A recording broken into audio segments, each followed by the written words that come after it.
You're tuning into Black and White Sports on YouTube. The no-holds-barred truth on sports. The main event starts. All right, Black and White Sports supporters. Well, that was not a pretty game tonight between the Atlanta Dream and the Indiana Fever. Final score, it's going to be 91-90. Dream. I got to come out and say, all jokes aside, Brittany Griner was an absolute beast tonight. But I'm not sure there was a bigger beast in the arena than the officiating in this game, which was absolutely brutal. Now, before we just jump right into it, let me tell you this. Aliyah Boston, Caitlin Clark. Look, I'm old enough to remember the names and know the names and have watched the names. Bird and McHale and Stockton and Malone. And Caitlin Clark and Aliyah Boston have something like that, something akin to that, working in this league.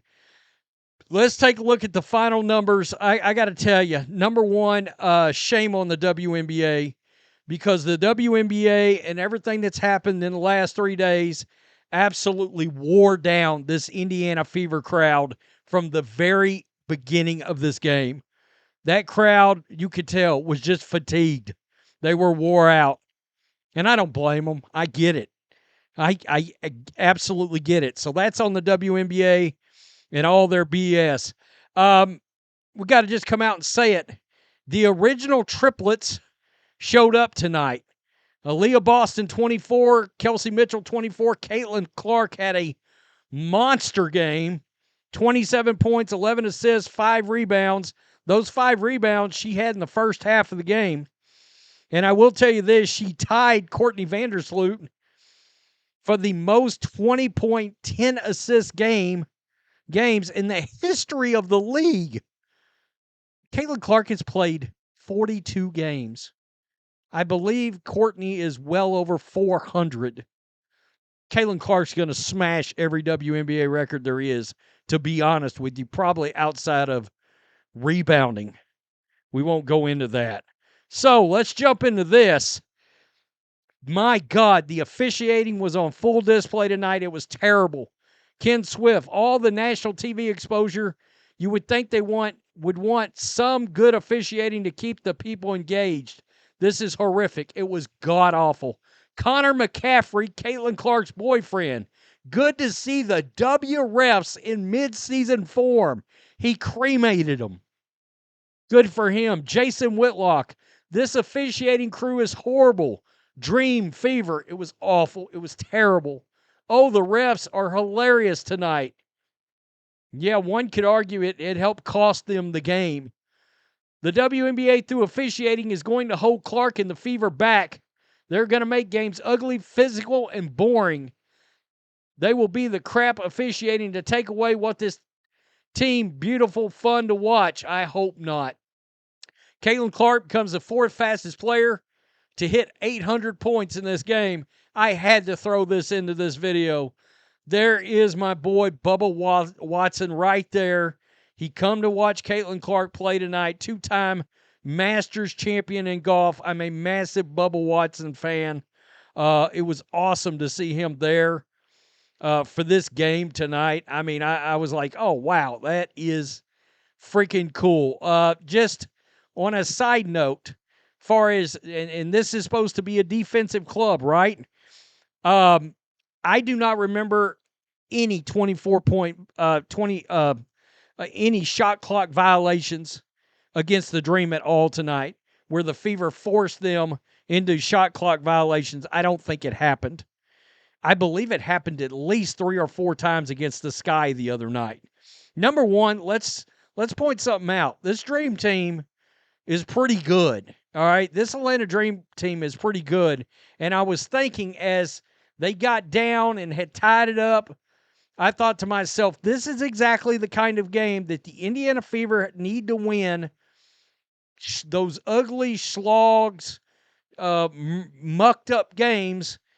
If they would have pulled this out, I would have probably referenced back to this game if they win the WNBA championship, because this is exactly the kind of games that you really want to try to win, and damn it, they tried to win this game. I give them credit. Let's get to a couple of highlights here. Which one is this?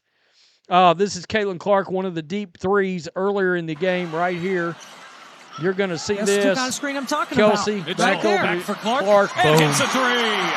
I mean, That's just what beautiful. I'm talking. She had an unbelievable game.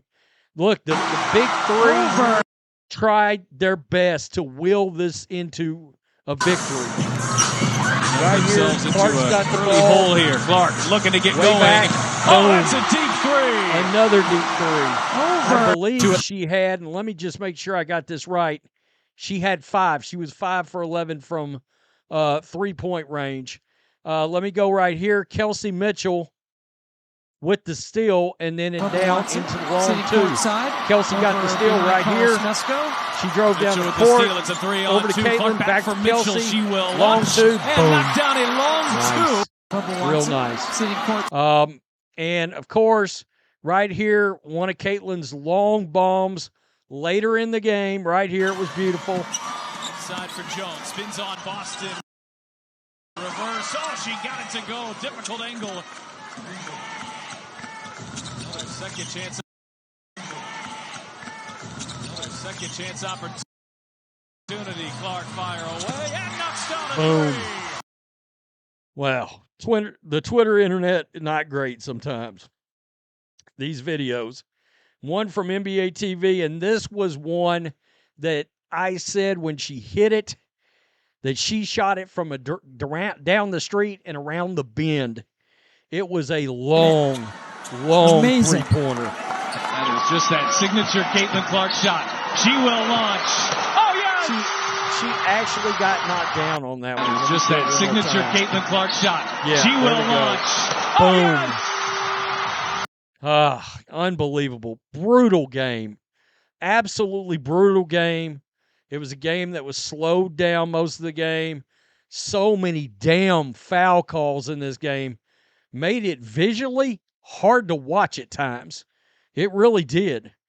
Tough game. You hate to drop one at home. You're not going to win them all at home, but you want to win the great majority of them at home as best you can. By the way, DeWanna Bonner added absolutely nothing tonight. Offensively, Brianna Turner, did a couple of things on the defensive side. Nothing added offensively. Now, we got to remember Sophie Cunningham was out of this game, and I think she's going to be a major spark plug, one of the first off the bench, and I think that's going to be a big deal, getting her back whenever she ends up being healthy. Tell me what you think. What'd you think of the game? How it turned out? What about the crowd? They almost seemed like they were timid, like they were beat down. I felt terrible for them, actually. Totally terrible. I was like, this crowd, bless their hearts. They come to this game. They want this once-in-a-lifetime experience. You'd be shocked how many people, this will be the only game they get to go to or whatever, ever. A lot of those fans may never get to go to another game. And after the last 3 days, just brutal. Honestly, the WNBA, Kathy Engelbert, should be ashamed of themselves right now. Tell me what you think. Peace. I'm out. Till next time. Thanks for watching the show. Be sure to like, comment, and subscribe. Be sure to tune in next time on Black and White Sports.